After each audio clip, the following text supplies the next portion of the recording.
करेगी। सपना मेहता भी हमारे साथ है। सपना जी, आप क्या कहना चाहेंगे? तनुज मेहता की वाइफ जिनको आप सुन रहे थे, तनुज को आप देख पा रहे हैं, बोलिए सपना जी।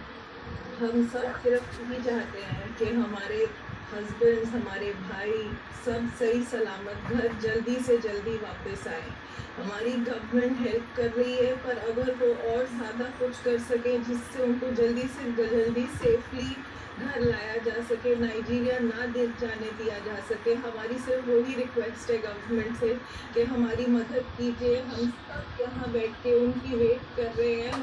उनके छोटे बच्चे हैं, सबके घरों में सबकी बीवियाँ हैं, माँ बाप हैं, बूढ़े सब बैठ के परेशान है। वो लोग वहाँ परेशान है, बीमार पड़ रहे हैं, उनके पास क्या हाल है क्या हाल नहीं है। हमारी सिर्फ यही रिक्वेस्ट है कि इन लोगों को प्लीज़ घर वापस लाइए। हम हाथ जोड़ के आप लोगों से विनती कर रहे हैं कि प्लीज़ हमारी मदद करिए। गवर्नमेंट कुछ और करे, कुछ और हेल्प हमारी करे ताकि ये लोग जल्द से जल्द घर वापस आ सके सारे के सारे।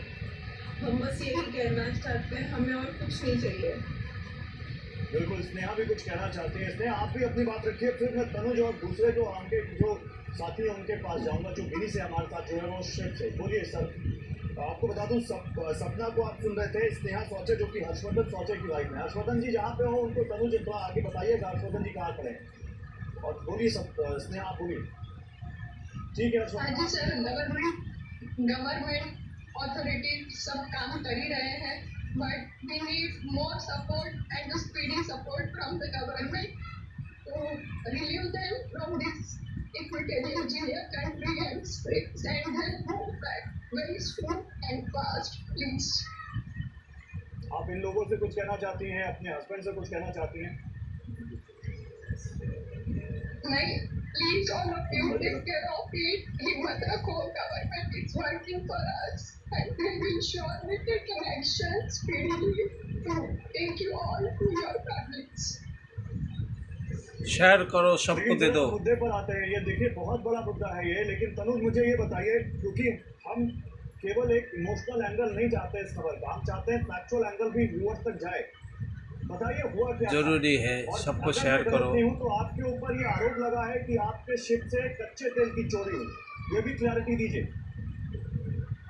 सर, हमारे पास सारे कागजात हैं सर, हमारे पास सारे कागजात हैं। हमने सारे कागजात सारी अथॉरिटीज को सबमिट किए हैं, इक्वाटोरियल गिनी और नाइजीरिया को भी। हमारी कंपनी ने भी सारे कागजात बताए हैं कि हमारे पास सारे कागजात थे, और हमने कभी कच्चा तेल जहाज पे लिया ही नहीं है सर। ये एक सिर्फ खेल खेला जा रहा है हमें फंसाने के लिए और हमें पकड़ने के लिए। हमें इंटरनेशनल वाटर से पकड़ के यहाँ तक लाया गया, 3 महीने यहाँ रखा गया।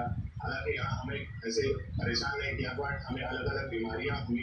मुझे अभी भी टाइफाइड है, क्रू मेंबर हमारे अभी भी बीमार हैं, और हमें आज या कल में नाइजीरिया भेज दिया जाएगा। और नाइजीरिया में फिर हमारे साथ क्या होएगा सर, ये हमें नहीं पता।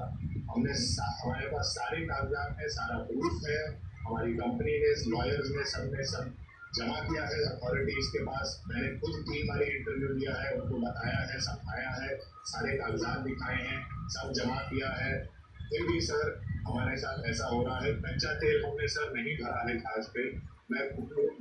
जहाज खाली था पिछले इतने महीनों से, अभी ही खाली है। गिनी या नाइजीरिया के किसी अधिकारी ने, किसी अथॉरिटी ने संपर्क किया?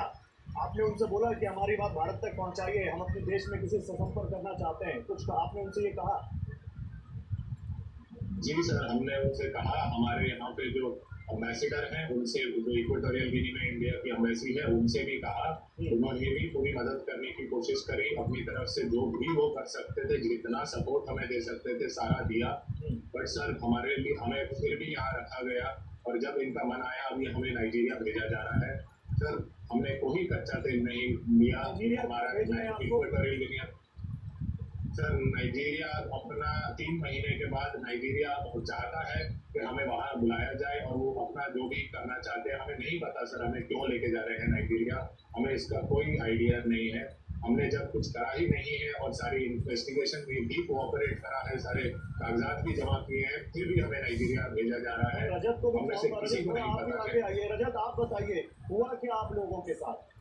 आप लोग एग्जैक्ट इस सिचुएशन में कैसे फंसे, कहाँ से आए, बताइए रजत। रजत थोड़ा बैठ जाइए नीचे, आपका सर पूरा नहीं आ रहा, बैठ जाइए और बताइए रजत। हाँ बताइए। सर हमारे पास पूरे ऑर्डर्स थे कि हम नाइजीरिया जाए लोड करने के लिए। हम लोग 8 तारीख को पहुंचना था हम लोग को, तो हम लोग 8 तारीख को पहुंचे वहाँ पे। तो हम लोग को पता लगा कि हमारे कार्गो का नॉमिनेशन नहीं हुआ है, ठीक है। उसके बाद कुछ घंटों के बाद उन्होंने कहा कि आप हमसे थोड़ा सा दूर जाके वेट करिए, जब नॉमिनेशन आ जाएगा तो हम आप लोगों को बुला लें। उसके बाद उन्होंने बाहर खड़ा कर दिया हमको, और उसके बाद रात के टाइम आगे सर समझ। तो रात के समय एक नाइजीरिया में इतना पायरेसी और डकैती का मामला होता है। रात के टाइम अंधेरे में एक जहाज आता है हमारे पास और हमें बोलता है हम नाइजीरियन नेवी हैं। हमने हर जगह से पता करा, जो टर्मिनल हम गए थे लोडिंग के लिए उनसे पता करा, आसपास उनकी सिक्योरिटी बोर्ड थी उनसे पता करा, हमने अपने ओनर से पता करा, हमने अपनी कंपनी से पता करा, जो शिपिंग एजेंट है नाइजीरिया में इंचकेप शिपिंग, उनसे पता करा। सर कम से कम 5 लोगों ने हमें लगता है आप वहाँ से चले जाइए। सर ये अपने जहाज की सेफ्टी और हमारी क्रू की सेफ्टी, हम अपनी जान बचाते हुए हम बड़ी मुश्किल से वहाँ से चले गए। और फिर अगले दिन हमें बोला गया कि नाइजीरियन नेवी का जहाज था और आप बस, उसके बाद हमें और कुछ नहीं बोला गया। और उसके बाद 12 तारीख को हमें इक्वेटोरियल गिनी का जहाज पकड़ के इधर मलाबो इक्वेटोरियल गिनी में ले आया, जहाँ पे हम 14 अगस्त को हम यहाँ पहुंचे थे। 14 अगस्त से हम यहाँ आए और सर हमें इंटरनेशनल वाटर से पकड़ा गया, जहाँ पे ये कोई रेगुलेशन कंट्री हमें ऐसे पकड़ नहीं सकती है। ये रेगुलेशन के उम्मीद करता हूँ कि आपकी मदद की जाए। रजत अरोड़ा के पिताजी हमारे साथ हैं, मनोज अरोड़ा जी। अरोड़ा जी, गिनी में इंडियन एम्बेसी कह रही है कि उनकी मदद की जा रही है। अब आप और क्या चाहते हैं, क्योंकि इनकी बात से लग रहा है कि इनकी मदद जितनी होनी चाहिए उतनी हो नहीं पा रही है। मनोज जी क्या कहेंगे आप?